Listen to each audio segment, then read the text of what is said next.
नमो ज्ञानेश्वरा नमो ज्ञानेश्वरा निवृत्ती उदारा सोपानदेवा मुक्ताबाई नमो त्रिभुवन पावनी आद्यत्रय जननी देवांची जयांचे केलिया स्मरण होय सकळ विद्यांचे अधिकरण तेचे वंदो श्री चरण श्री गुरूंचे ते नमस्कारोनी आता युंजन्नेवं सदात्मानं योगी नियतमानसः शांतिं निर्वाण परमां मत्संस्थामधिगच्छति।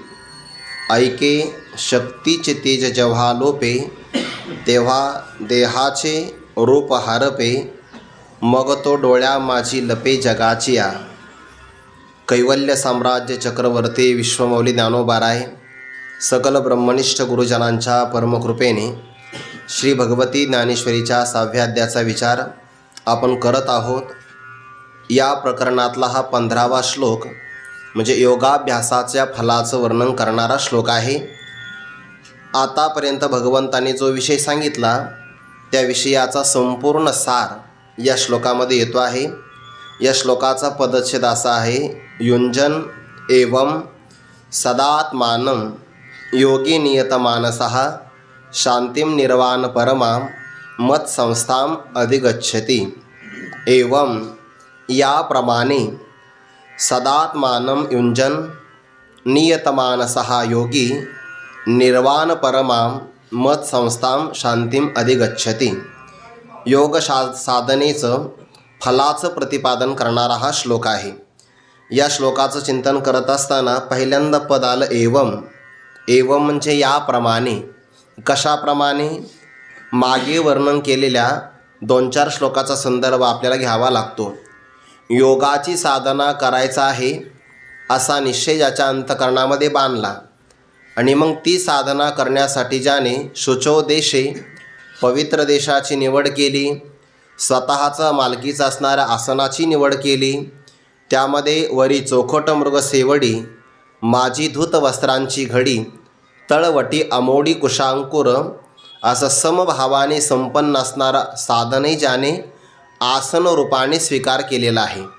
म्हणजे स्वतःचंही मालकीचं आसन आहे, पवित्र देशाची निवड केली, त्या देशामध्ये जाऊन जेव्हा तो साधनेला प्रारंभ करतो तेव्हा तत्रैकाग्रं मन कृत्वा यत चित्तेंद्रिय क्रिया उपविश्यासने युंजाद्योगमात्मविशुद्धये। अगदी आपल्या साधनेला प्रारंभ करत असताना सद्गुरूंचं अंतकरणामध्ये स्मरण आहे, सर्व प्रकारच्या इंद्रियांच्या क्रिया स्वतःच्या ताब्यात ठेवलेल्या आहे आणि आपल्या अंतकरणाच्या वृत्तीचा निरोध व्हावा, अंतकरण परिपूर्ण शुद्ध व्हावं, यासाठी जो योग साधनेला प्रवृत्त झाला। शरीराची बैठक कशी आहे? समं काय शिरोग्रीवं धारयन्न चलं स्थिरः संप्रेक्षनाशिकाग्रं स्वं दिशष्टान्नवलोकयन्। ज्याचा शरीराचा मध्यभाग मस्तक आणि मान एका रेषेमध्ये आहे, फार झालं तर दृष्टी बाहेर पडलीच तर नाशिकेच्या अग्रभागापर्यंत जाते, या वाचून कोणत्याही दिशांचं जो अवलोकन करत नाही। आणि अंतिम त्यातला श्लोक आला होता, प्रशांतात्मा विगतभीर ब्रह्मचारी व्रते स्थितः मनसंयम्य मच्चित्तो युक्त आसीत मत्पराः। एवं याप्रमाणे मागच्या 4 श्लोकाचा संदर्भ घ्यावा लागतो, म्हणजे 15व्या क्रमांकाच्या श्लोकाचा आपल्याला विशेष चिंतन करता येतं। पवित्र देशामध्ये गेला, सद्गुरूंचं स्मरण केलं, शरीराला एका रेषेमध्ये स्थापन केलं, ब्रह्मचर्य नावाचं व्रतही धारण केलं आणि भगवत प्राप्तीच्या पलीकडे जगतामध्ये कोणत्याही प्रकारचं श्रेष्ठ साध्य नाही असा ज्याच्या अंतकरणाचा निश्चय बांधलेला आहे। एवं याप्रमाणे सदात्मानं युंजन, सदैव हा सदा शब्द महत्त्वाचा आहे। साधनेमध्ये कायम सातत्य असलं पाहिजे। योगसूत्राचा विचार करत असताना सतो दीर्घकाल नैरंतर्य सत्कारा सेवितो दृढभूमी असं एक सूत्र आलेलं आहे। ती योगाची साधना कधी करावी? 24 तासातून 3 तास करावी कमीत कमी, पण ते 3 तासाची साधना अखंड करावी 3 तासापुरती। पण आज 3 तास केली आणि उद्या सुट्टी घेतली असं नाही चालत। सतो दीर्घकाल म्हणजे 3 तासापर्यंत. नैरंतर्य, निरंतरता म्हणजे सातत्य.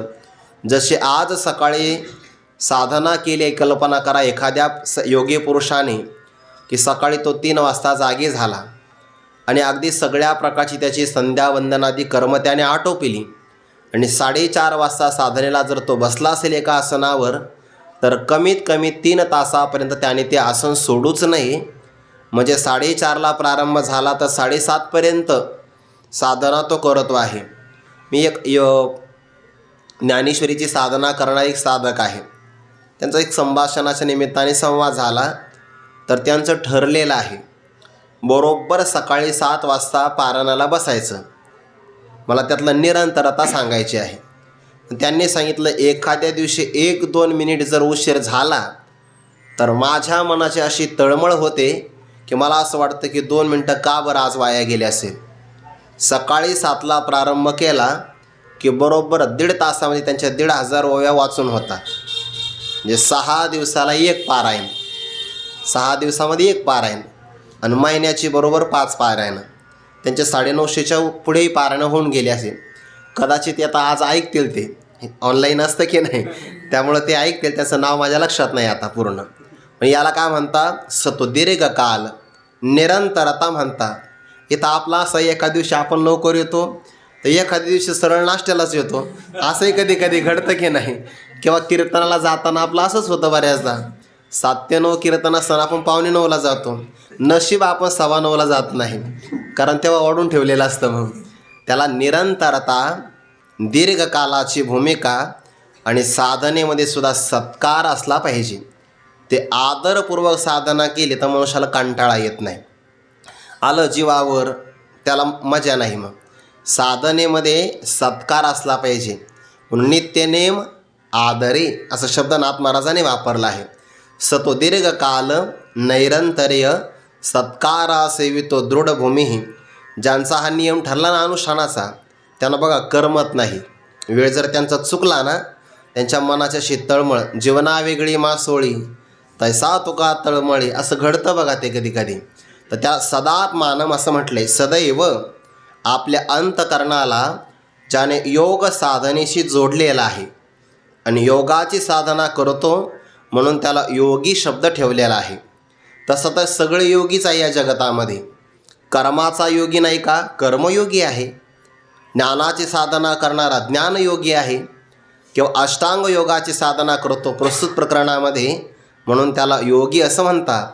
आणि त्यासाठी नियतमानसः, कायम मन शब्द घेतलेला आहे बघा भगवंतानी सुद्धा. मन संयम्य तत्र एकाग्रम मन कृत्वा असं म्हटलं आहे की नाही सगळ्या ठिकाणी. मन हे सगळ्यात प्रधान आहे. चंचलही तेवढंच आहे, पण साधनेला मात्र प्रधान आहे. म्हणून नियतमानसः, ज्याने अंतकरण किंवा मन संकल्प विकल्प रहित करून भगवंताच्या स्वरूपाशी शांत केलेला आहे. एवढ्या सगळ्या श्लोकाचा संदर्भ लागतो बरं. आणि सगळी साधना यथार्थ म्हणतात. जशी प्रतिपादन केली तशीच जर जीवनामध्ये अनुष्ठानात आली तर निर्वाण शब्दाचा अर्थ होतो मोक्ष. आणि परमाम म्हणजे ज्या साधनेचा मोक्षामध्ये पर्यवसान होतं. शांती शब्दाचा अर्थ होतो प्रशांत वाहित अंतकरणाची वृत्ती, ज्याच्यामध्ये राग नाही, द्वेष नाही. किंवा शांती शब्दाचा अर्थ करत असताना या साधनेला असं फल मिळतं की तत्त्वज्ञानाच्या उत्पत्तीमुळे अविद्या शांत होते. म्हणजे अविद्येचा होतो नाश आणि अविद्या कार्याचा होतो बाध. असे निर्वाण परमाम, मोक्षामध्ये पर्यवसान करणारी, तत्त्वज्ञानाच्या द्वारे अविद्या निवृत्त करून अविद्या कार्याची बाध करणारी अशी जी काही मत संस्थाम शांती, माझं स्वरूप हेच जिचं अंतिम साध्य आहे. मत संस्था म्हणत असताना जी परमानंद रूप अशी निष्ठा आहे, त्या फलाला अधिगच्छती, त्याला तो प्राप्त करून घेतो. म्हणजे शांती कोणती घेतली आहे, भगवत स्वरूपता, परमानंद रूपता, अविद्येची निवृत्ती, अविद्या कार्याचा बाध आणि ज्यामध्ये दुःखाची आत्यंतिक निवृत्ती, परमानंदाची प्राप्ती या सगळ्या फलाला म्हणतात निर्वाण परमाम मत संस्थाम शांतीम अधिगच्छति. शांती कोणाची होती? तर अविद्या आणि अविद्या कार्य या सर्वांची शांतता होऊन जाते. अशा स्वरूपाला तो योगी पुरुष प्राप्त करतो. या पलीकडे जगतामध्ये काही प्राप्तव्य नाही. सा काष्ठा सा परागती, याच्या पलीकडे आता काही नाही. म्हणून तर भगवंताने म्हटलं यद गत्वा, ज्या स्वरूपाला प्राप्त झाल्यानंतर न निवर्तन्ते, पुन्हा तो संसाराला प्राप्त होत नाही. तद्धाम परमं मम, ते माझं श्रेष्ठ असं धाम आहे.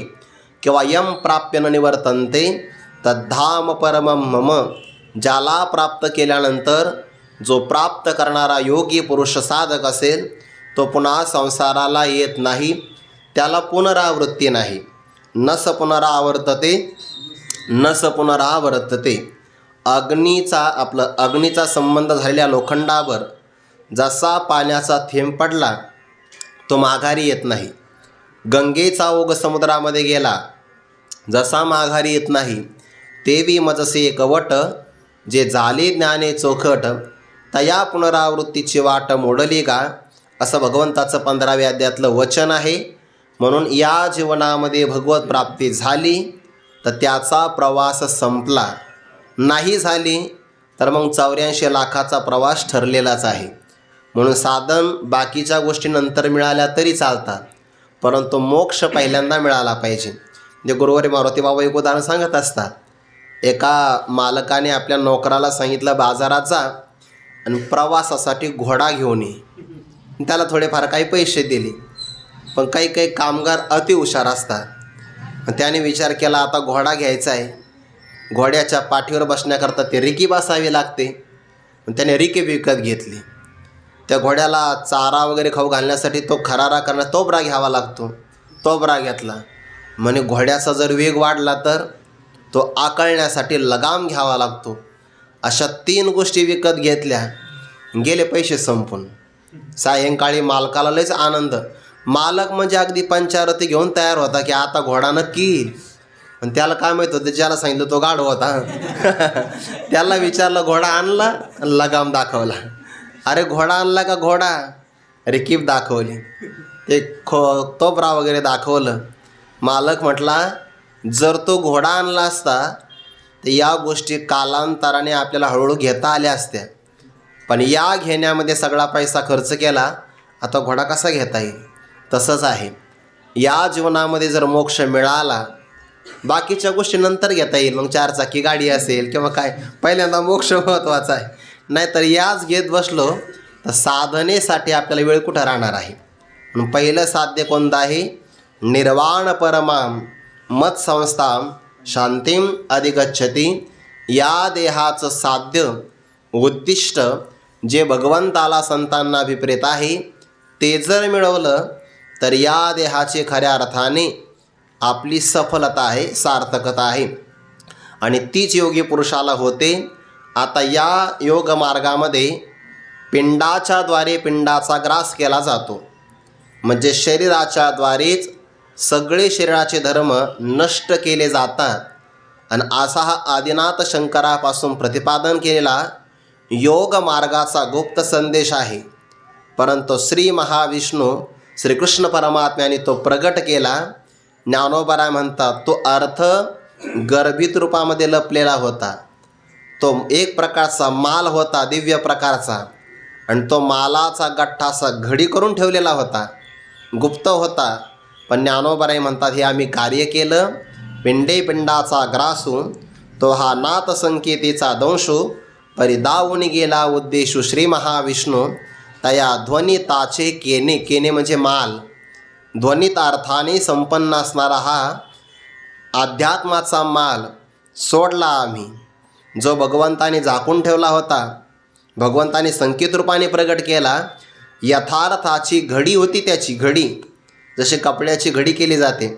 आपण जर कपडे घेण्याकरता गेलो, कपड्यातलं तसं काही आपल्याला फार कळत नाही, कारण कपड्याच्या दुकानात गेलो की तिथं जास्त प्रकाश असतो, आणि प्रकाशामध्ये कोणते कपडे चमकतातच. सर्वात जास्त फसतात कोण बरं? हे बस्ता घेणारे. हो, त्यांना तो आदर फक्त त्यानं या पाटील बस संपलं काम. ते आदर सत्कार. कपड्यातलं काय कळतं? काही कळत नाही कपड्यातलं.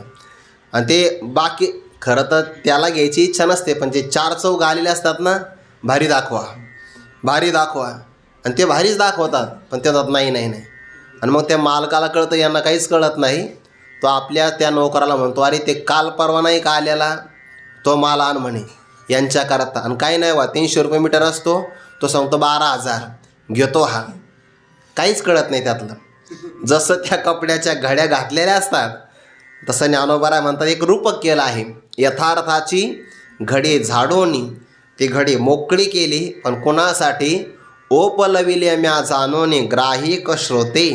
हे समोरचे श्रोते सामान्य नाही.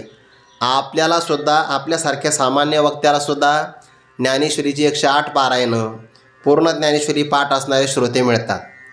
हे आमच्यासारख्याचं भाग्य आहे. म्हणजे सामान्य आपल्यासारख्या वक्त्यालासुद्धा एवढ्या अधिकाराने संपन्न असणारे जर श्रोते मिळतात तर ते तर ज्ञानोबाराय आहे. मग ज्ञानोबाराच्या समोर का सामान्य श्रोते आहे? तुम्ही संत माझी आकडा, प्रभू तुम्ही महेशाची या मूर्ती. आणि सर्वात मोठं भाग्य कोणतं असेल ज्ञानोबाराच्या जीवनातलं? तर ज्यांनी आपल्याला शिकविलं, अनुग्रह दिला, ते श्री गुरु निवृत्तीनाथ महाराज श्रोते म्हणून ऐकतात. या पलीकडे काय भाग्य असेल जगतामध्ये? शिष्याने सांगावं आणि गुरूंनी ऐकावं. हे आपल्या वारकरी संप्रदायामध्ये आहे बघा. गुरुवारी मारुती बाबा, गुरुवारी डॉक्टर बाबा कौतुकाने असतात की नाही विद्यार्थ्यांच्या कीर्तनाला. शिष्य सांगतात ना तेव्हा, आणि अगदी वजनात सांगतात बघा, कंबर बांधून. बाकी भल्यानंतर काय काय कळतं नाही तो भाग वेगळा आहे, पण सांगतात की. आणि तेही कौतुक करतात. ओपलविले म्या जाणोनी ग्राहिक श्रोते. हे सगळं मोकळं केलं कारण श्रोते या मार्गाचे गिराहिक आहेत, ग्राहक आहेत. म्हणून ज्ञानोबाने सगळं प्रतिपादन केलं. आतापर्यंत आपण ती साधना पाहिली. या साधनेतून 3 बंध शरीरामध्ये दिलेले आहे. आपान वायूचं असणारं ते मणिपूर चक्राबरोबरचं भांडण पाहिलं, आणि वज्रासनाच्या उष्णतेमुळे कुंडलिनी शक्ती जागृत झाली.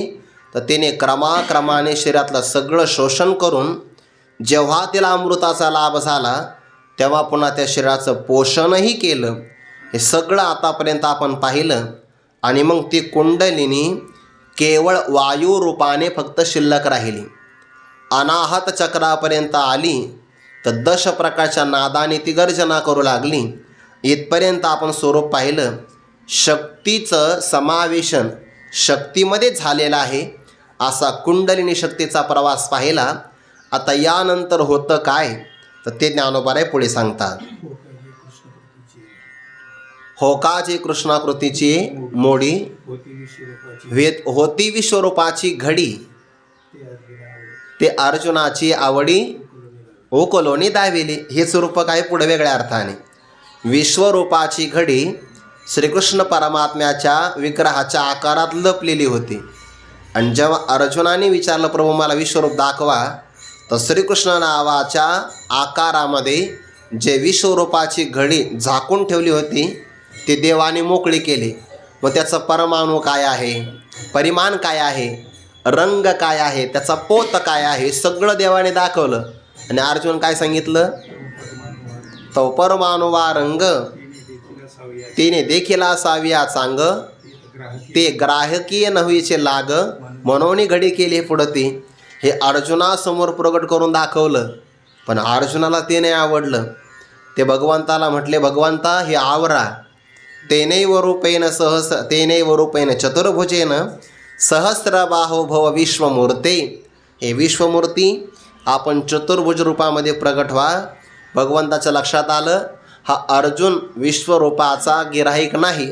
भगवंताने ती घडी पुन्हा केली, प्रेमासाठी मोकळी केली होती. तसं ज्ञानोबाराय म्हणतात या योग मार्गाचा सगळा भाग आम्ही उकलून दाखविला.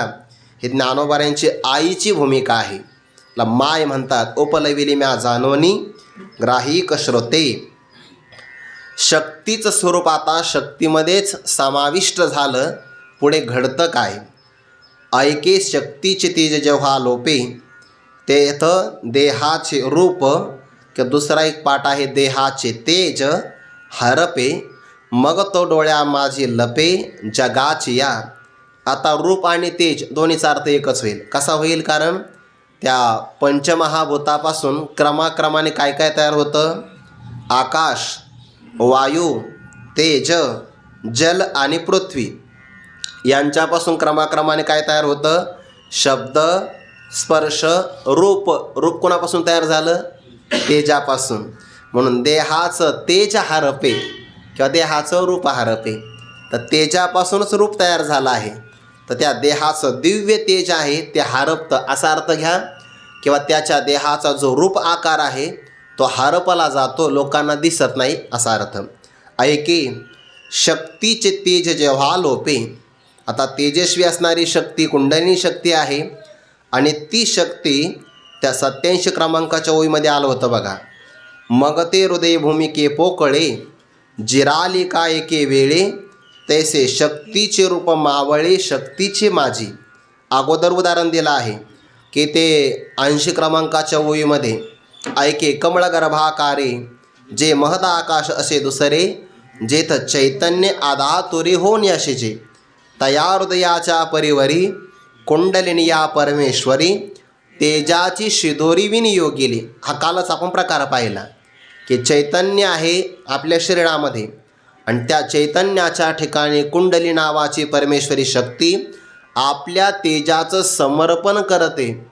बुद्धीचा भाजीपाला आहे म्हणजे बुद्धीची ज्ञानशक्ती अधिक कुंडलिनी शक्ती ती बुद्धीसहित आपलं समर्पण करते आणि मग चैतन्य स्वरूपामध्ये हरवली की शक्तीचं रूप शक्तीमध्येच समाविष्ट होतं. आणि तो भाग ज्ञानोबारे सांगता ऐके याप्रमाणे शक्तीचे तेज जेव्हा लोपे. शक्तीचं तेज स्वरूप जेव्हा लुप्त होऊन जातं तेथं त्या योगी पुरुषाच्या देहाचं रूप हरपतं. सामान्य माणसाचे जे देहाचे धर्म असतात ते योगी पुरुषाचे नसतात. काल परवा आपण प्रकार हा पाहिला. ऐके देह होय सोनियाचे परे लाघव घे वायूचे जे आप आणि पृथ्वीचे अंश नाही. त्याच्या शरीरामध्ये पृथ्वीचा आणि जलाचा अंश राहिलेला नसतो. केवळ वायू स्वरूपाचा देह राहतो किंवा तेज रूपानेच राहतो. म्हणून देहाचे जे काही धर्म सामान्य पुरुषाकडे दिसतात ते त्याच्याकडे दिसत नाही. ते तेजा देहाचे रूप हरपे. देहाचा स्थूलता हा आकार हरपून जातो. मग हे सगळं झालं की तो डोळ्या माझी लपे जगाची या. जगाच्या असणाऱ्या डोळ्यामध्ये तो लपतो म्हणजे जगाच्या डोळ्यात राहतो. चांगला आहे का बरं? जगाच्या डोळ्यात राहतो पण जगाच्या डोळ्याला दिसत नाही. हे विशेष आहे हा. डोळ्यातच लपतो. वास्तविक दिसण्याचं काम कोणाचं आहे? डोळ्याचं. पण डोळे लागले नाही पाहिजे. डोळे लागले तर मग हे दिसणार नाही. मग तो डोळ्या माझी लपे जगाच्या. डोळ्याला दिसतं की नाही पण डोळ्यात लपूनसुद्धा तो दिसत नाही. हा विशेष प्रकार आहे. त्या योगी पुरुषाला किंवा साधकाला ज्या अष्टमहासिद्धी येतात ना तर त्या सिद्धीतला हा एक प्रकार आहे. अनिमा महिमा. अनुप्रमाणे लहान व्हायचं, आकाशापेक्षा मोठं व्हायचं. लघिमा म्हणजे वजनाने हलकं व्हायचं. गरिमा म्हणजे वजनदार व्हायचं. अनिमा महिमा लघिमा गरिमा प्राप्ती प्राकाम्य ईशित्व आणि वशित्व या अष्टमहासिद्धीचं प्रतिपादन केलं. त्यातली ही एक सिद्धी आहे. अनिमा. अनुप्रमाणे लहान व्हायचं पण कोणाला दिसायचंच नाही. त्याला अनुप्रमाण असं म्हणतात. जानकी मातेचं संशोधन करायचं ठरलं आणि 4 वानरांचे समूह 4 दिशेला पाठवले. तर ते पूर्व पश्चिम आणि उत्तर दिशेला निघाले. तर ते नुसतेच निघाले. ते कसं जायचं काहीच माहिती नाही. फक्त दक्षिण तीरावर जो समूह निघाला त्यामध्ये नल, नील, जामवंत, अंगद आणि हनुमंतराय. मग त्या हनुमंतरायने प्रभूला विचारलं की आम्ही जानकी मातेला पाहिलं नाही. तर जानकी मातेचं संशोधन करायचं म्हटलं की लक्षण काय आहे, कसं कळणार जानकी माता? तर भगवंताने सांगितलं जानकी माता जिथे विराजमान असेल तिथे असणाऱ्या वृक्षवेली लतासुद्धा श्रीराम जय राम भजन करतील. तिथलं वातावरण सात्विक असेल आणि तिथे गेल्यानंतर तुम्हाला आपोआप परमार्थ करावासं वाटेल. जेथे वैष्णवांचा वास धन्य भूमी पुण्य देश. त्यामुळे ते दोष नाही ओखदाशी दूत सांगे यमापाशी. हे सगळं त्यांच्या साधनेचा प्रभाव आहे. जेथे वैष्णवांचा वास त्या भूमीतलं पावित्र्य तुमच्या लक्षात येईल. हनुमंतांनी सांगितलं हे खरं आहे की जानकी मातेच्या सान्निध्यातलं वातावरण आम्हाला कळेल, पण आम्ही रामाचे दूत आहे हे त्यांना कळण्यासाठी काहीतरी लक्षण द्या ना. मग प्रभू मुद्रिका मिली मुखमाही जलधी लांगे गयाचे रचनाही. मग प्रभू म्हटले वा, याला म्हणतात बुद्धिमतां वरिष्ठ. म्हणजे समजा व एखादे महाराज कीर्तनाला गैरहजर राहिले आणि त्यांनी आपला शिष्य पाठवला, तर त्या लोकांनाही कळायला पाहिजे ना की हे त्यांचे शिष्य आहे, म्हणून असं काहीतरी तुमचं द्या आम्हाला. मग भगवंताने अंगठी दिली. म्हणजे ते सहज उदाहरण सांगितलं. नंतर ते लोक म्हणत तुम्ही कसं काय आले, महाराजांनीच तुम्हाला पाठवलं, कशावरून? मग कमीत कमी फोन तरी लावून द्यावा लागतो, नाही तर सांग एखादा फोटो तरी दाखवावा लागतो की बघा हे आमचे गुरुजी आहे. लोकांना कळू शकतं की त्यांच्या सान्निध्यात राहतात. तसं भगवंताने मुद्रिका दिली आणि भगवंतानेचे उड्डाण केलं. दक्षिण तीरावर आले. बरं, संपातीनं सांगितलं जटायूचा भाऊ की शतयोजन विस्तार आहे लंकेचा समुद्राचा, आणि अशोक वाटिकेमध्ये जानकी माता मला दिसतात, पण मला जाता येणार नाही, तेवढी माझी धमक नाही जाण्याची.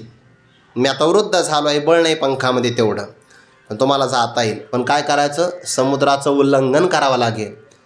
आणि मग समुद्राचं अंतर किती, शतयोजन विस्तार. एक जर म्हणला आपली उडी जाईल भाऊ 50 योजन, 50 योजन का आत्महत्या करायची काय, समुद्रात जाऊन काय करायचं.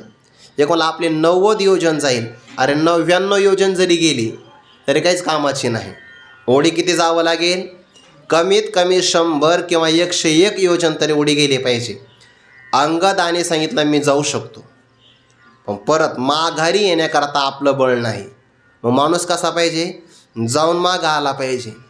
विमानात तर गेले पाहिजे, परत मागं आले पाहिजे ना. नाही तर विमानही तिकडं सैनिकही तिकडं, असं नाही झालं पाहिजे. ते माघारी आले पाहिजे सगळे. पण तिथला एक व्यक्ती, म्हणून म्हातारे माणसं घरात असावे जामवंत. त्यांनी आपल्यात एक व्यक्ती असा आहे जो लंकेत जाऊन सहज माघारी येऊ शकतो. फक्त त्याला त्याच्या शक्तीचा विसर पडला आहे. त्या हनुमंतराय लांब बसलेले होते एका पर्वतावर. त्या पर्वतावर बसले, पण जामवंताने सांगितलं हनुमंता काय विचार करता.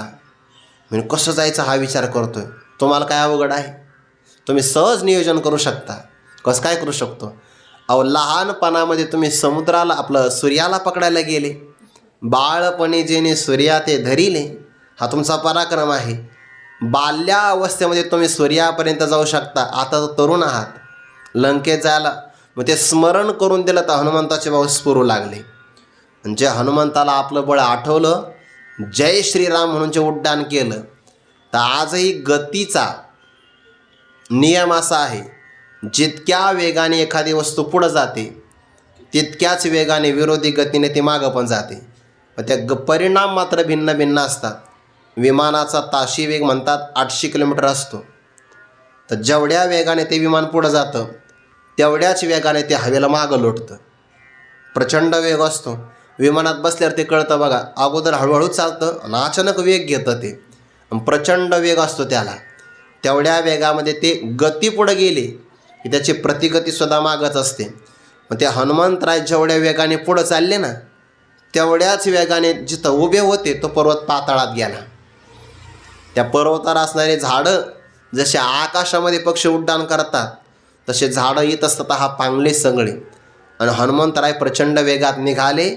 तर महिपती महाराजांनी वर्णन केलं आहे, साधिता परमार्थ ज्ञान आडवे येत महाविघ्न, की साधू जाता निधान विवशी येता आडवी. परमार्थ ज्ञान साधायला गेला एखादा साधक तर त्याला मायेचं विघ्न आडवं येतं, किंवा निधान मिळवायला गेला की विवशी हडळ त्याला आडवी येते. तसं प्रभूचं कार्य करायला निघाले तर काही लोक आडवे आले तिथं. तर पहिल्यांदा देवाने हा खराच बुद्धिमान आहे का याकरता रंभा नावाची एक व्यक्ती पाठवली अप्सरा.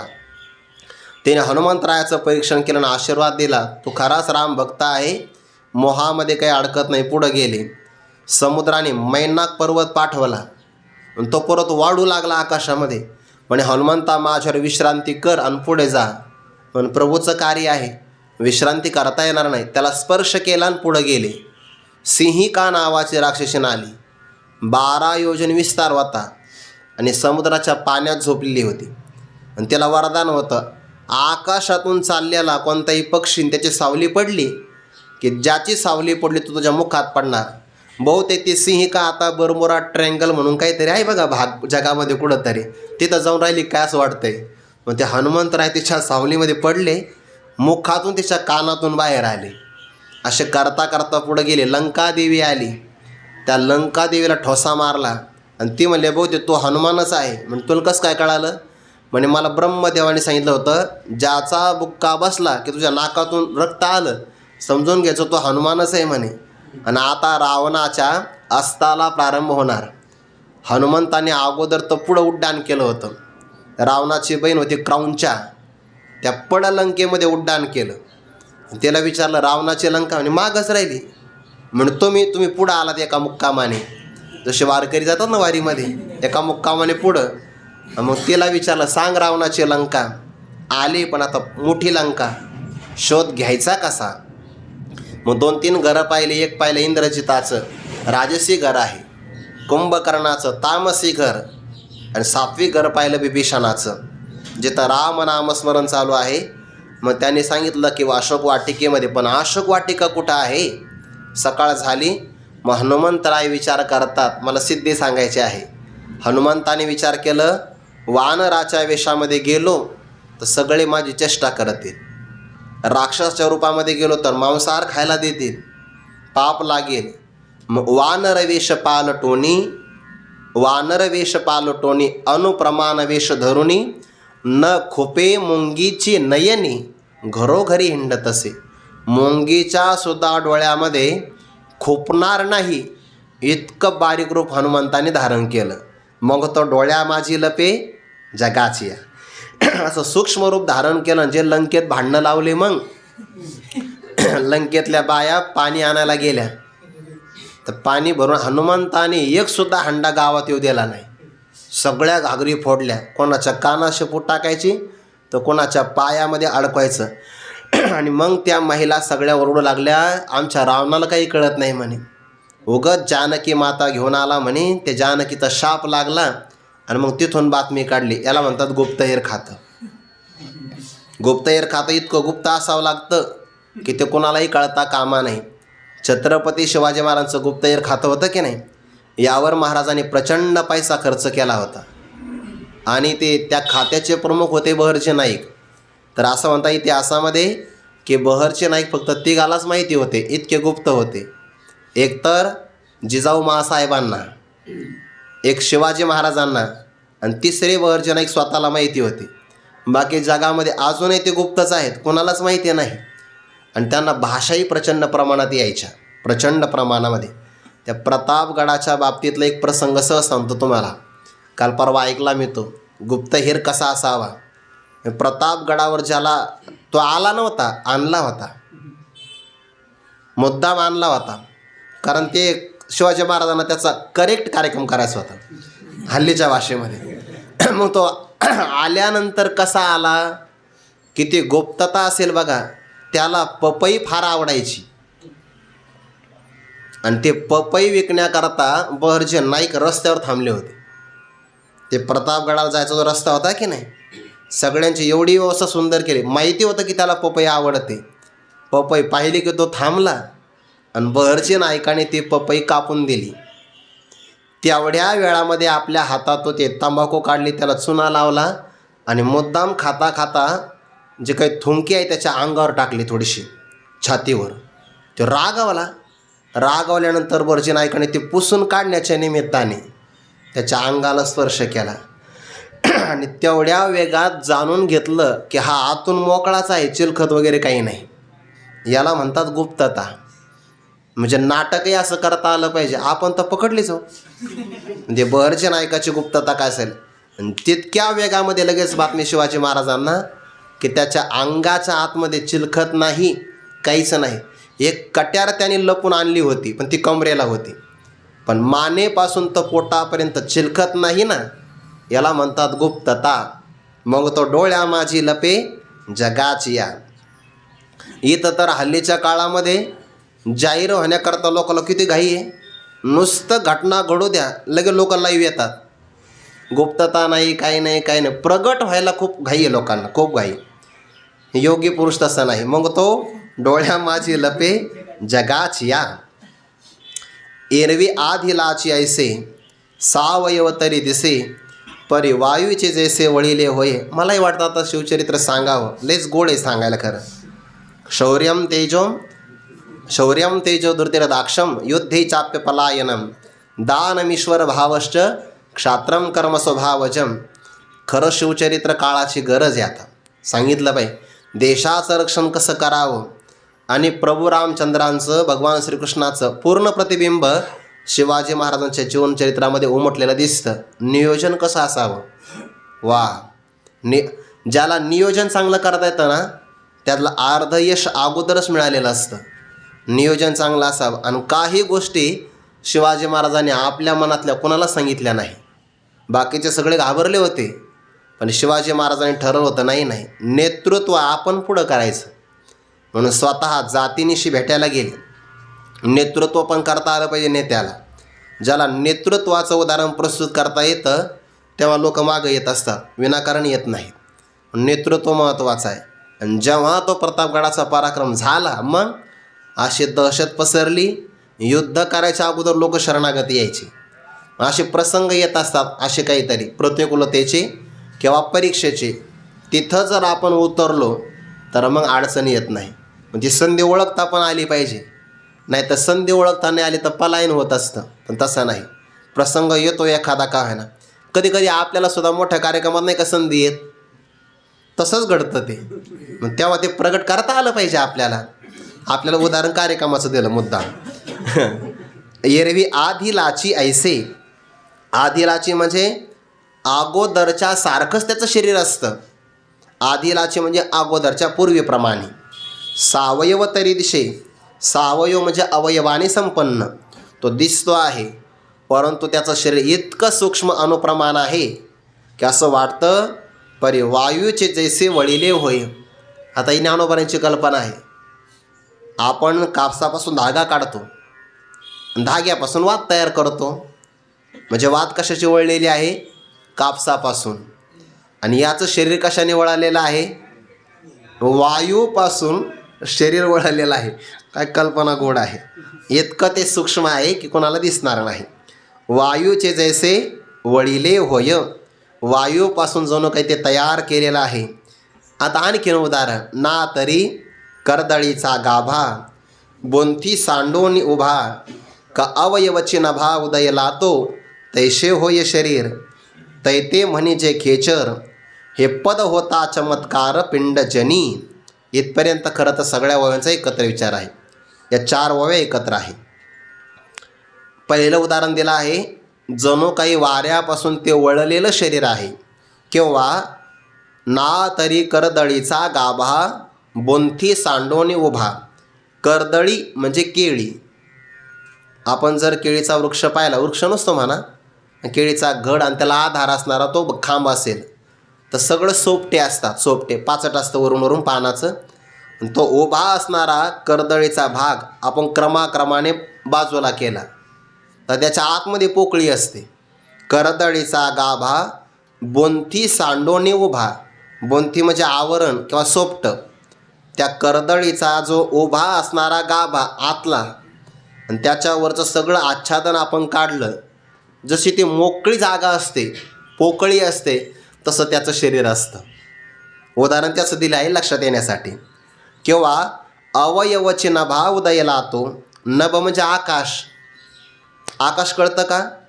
आकाश म्हणजे पोकळी आहे आणि रिकामी जागा आहे. रिकामी जागाला पोकळीला अवकाश म्हणतात. त्या आकाशालाच अवयव फुटावे. अगोदरच आकाश निराकार, ते पुन्हा अमूर्त अव्यक्त, आणि त्या अव्यक्त असणाऱ्या आकाशाला जे अवयव प्राप्त व्हावे तेही निराकारच की नाही, तसं त्याचं शरीर आहे.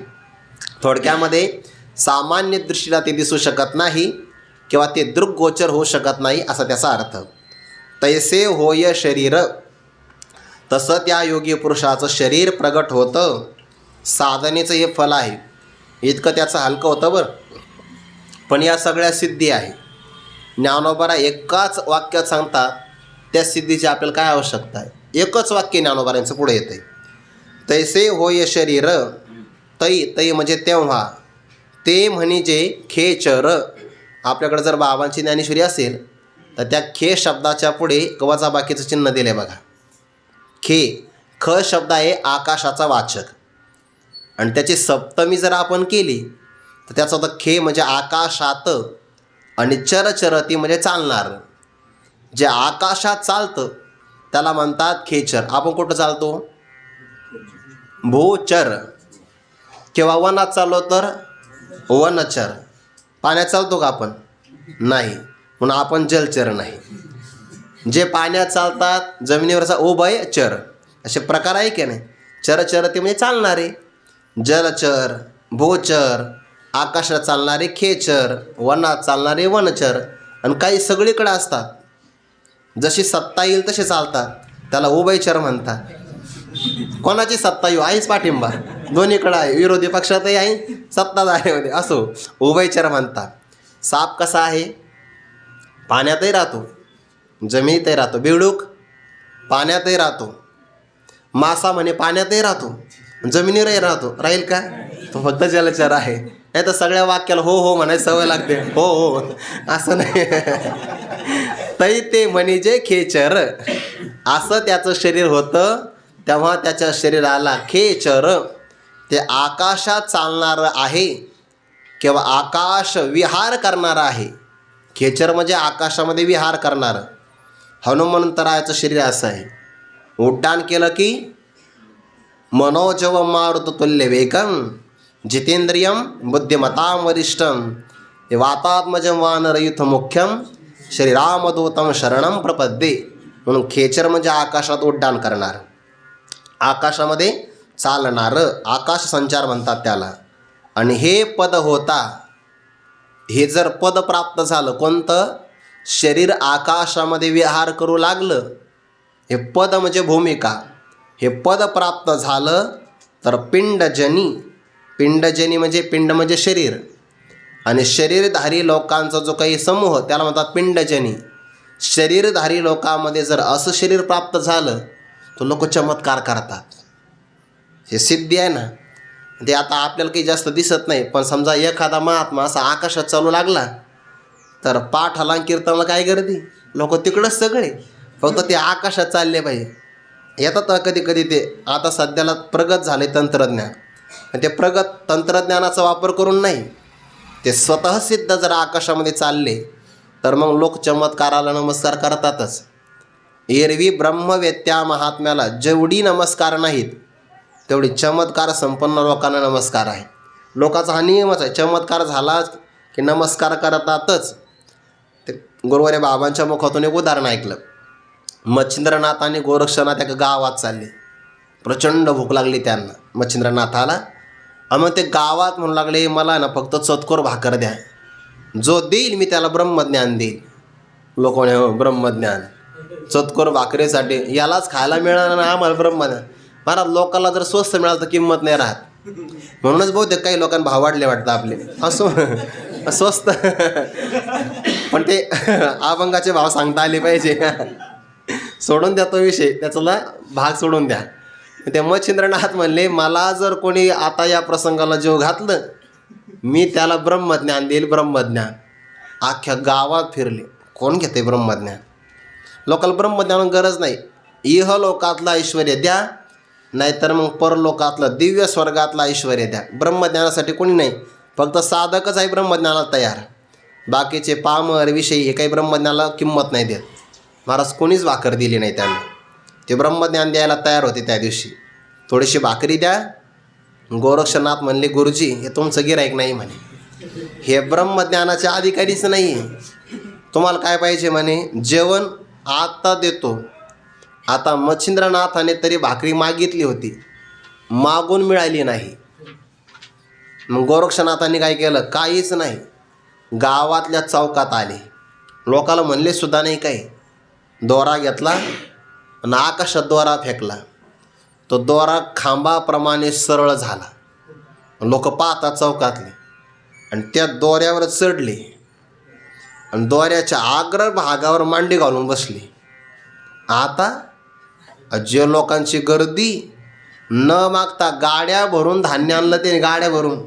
कोणी केळीचे घडं, कोणी सफरचंदाच्या टोपल्या, काजू बदाम सगळं घेऊन आले न मागता. हे पद होता चमत्कार पिंडजनी. हा चमत्कार जर करता आला तर लोक मग मागं लागतात बघा. ब्रह्मज्ञान एरवी सिद्ध महात्म्याला एवढा मान देत नाही लोक. साधकाला माणसं सिद्ध मानतात, सिद्ध महात्म्याला साधक सुद्धा म्हणत नाही. असं आहे का नाही? गावाकडे साधक गेले, थोडे वजनात राहिले, व्यवस्थित स्वच्छता वगैरे चांगली असेल, स्नान चांगलं केलं असेल तर लोक म्हणतात वा वा, खरेच ही म्हणजे सिद्ध महात्मे, सिद्धीला प्राप्त आहे. आणि एखादा सिद्ध महात्मा असेल, आपल्या स्वच्छंदात राहत असेल, लोक नाही अजून त्यांना काही कळत नाही बहुतेक असं म्हणतात लोक. म्हणजे लोकांचा आहे दृष्टिकोन पाहण्याचा आहे. तैसे होय शरीर तैते म्हणते खेचर, हे पद होता चमत्कार पिंडजनी.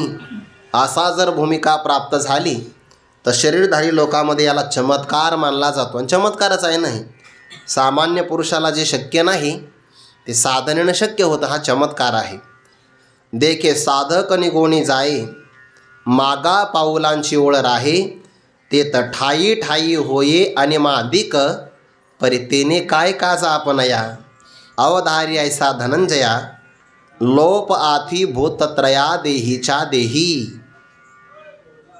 दोन ओव्याचा एकत्र विचार घेता येईल. पृथ्वी ते आप विरवी, आपा ते तेज जिरवी, तेजा ते पवन हरवी हृदया माझी, पाठी आपण एकलावरे, परिशरीराचे अनुकारे, मग तो ही निगे अंतरे, गगना मिळे, ते वेळी कुंडलिनी हे भाष जाये, मारुत ऐसे नाम होये, परिशक्ती पण ते आहे, जव न मिळे शिवी. इथपर्यंत हा संपूर्ण एक विषय आहे. अगोदरच्या दोन ओव्या महत्त्वाच्या आहे, नंतरच्या 98 क्रमांकाच्या ओळीचा हा पुढचा विषय आहे. लोप आथी भूतत्रया देहीच्या देही. देहामध्ये असतानाच, देही पहिला देही घ्यायचा, देही शब्द आहे ना, सप्तमी अर्थ घ्यायचा. देहात असताना देहीच्या भूतत्रया लोपाथी. देहात असताना देहातल्याच 3 भूतांचा लोप होऊन जातो. हे पंचमहाभूतापासून तयार झालं ना, आकाश, वायू, तेज, जल आणि पृथ्वी. तर जे आप आणि पृथ्वीचे अंश नाही तर त्याचा अंश काही राहत नाही. त्याच्यानंतर तेजाचाही अंश राहत नाही, फक्त वायूचा अंश राहतो. आणि वायूचा अंश राहतो म्हणूनच वायूचे जैसे वळिले होय, म्हणून त्या आकाशामध्ये संचरण करतं. म्हणून क्रमाने आहे ना, आकाश, वायू, तेज, जल आणि पृथ्वी. तर जल, पृथ्वी, आपलं पृथ्वी, जल आणि तेज या तिन्हीचा लोप होऊन जातो या योगी पुरुषाच्या शरीराचा. कसा होतो बघा. देखे साधक निगोणी जाये. साधक म्हणजे साधना करणारा, पण कोणती साधना? कर्माची नाही, उपासनेची नाही, किंवा तत्त्वज्ञानाची सुद्धा या प्रसंगात नाही. मग योग साधना करणारा योगी. नाही तर साधक शब्दाने घ्यायचा योगी. साधक निगोणी जाये, तो प्रवास करतो आणि तो निघून गेल्यानंतर ज्या जमिनीतून पृथ्वीवरून तो निघून जातो, मागा पावलांची ओळ राहे. त्याच्या पावलांचे मागे ठसे राहतात, ठसे. आणि त्या पावलांच्या खुणा राहिल्या का तेथ ठाई ठाई त्या ठिकाणी अनिमादिक होये. अनिमा ज्याच्यामध्ये आदी आहे अशा अष्टमहासिद्धी तिथं प्रगट होतात.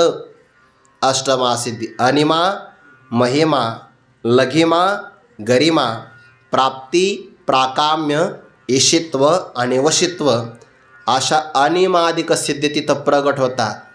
हे साधकाचं आहे बरं. सिद्धाचं तर याहीपेक्षा पुढं आहे. त्या योगी पुरुषाचे 4 प्रकार आलेत आहे.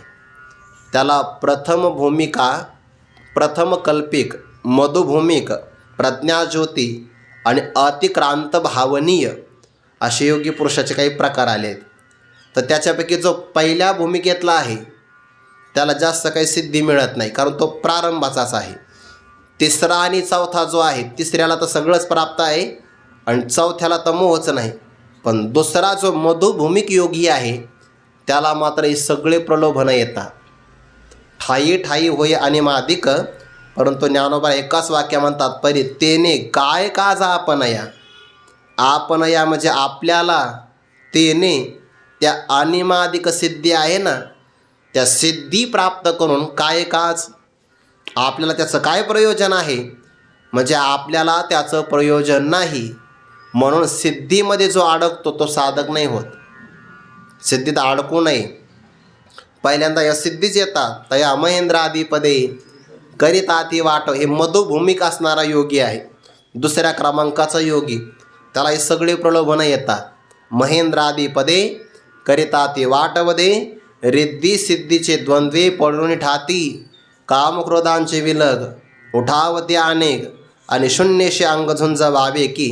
पण ज्ञानोबाऱ्याचा अंतःकरणी सावधपणा आहे बरं. साधकाला दक्षता आहे. पाठीमागं म्हटले साधका ते भेडसावी परिबी हावे ना. आणि इथे पुन्हा ज्ञानोबारे कळवळ्याच्या अंतःकरणातून सांगतात ज्ञानोबाऱ्यांची किती दक्षतेची भूमिका आहे की साधकाला सिद्धी मिळतील आणि आपोआप मिळतील, परंतु तेने काय काजा आपणया.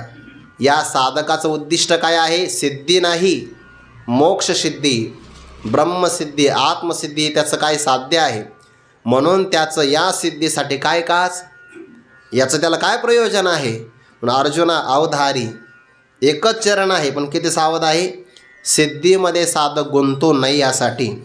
परितेने काय काज आपणया अवधारी ऐसा धनंजय, अवधारी धनंजया. अशा प्रकारे तो साधना करतो साधक. त्याच्या देहामध्ये असताना देहाच्याच 3 भूतांचा लोप होतो. तर तो कसा होतो याचा विचार येणार आहे.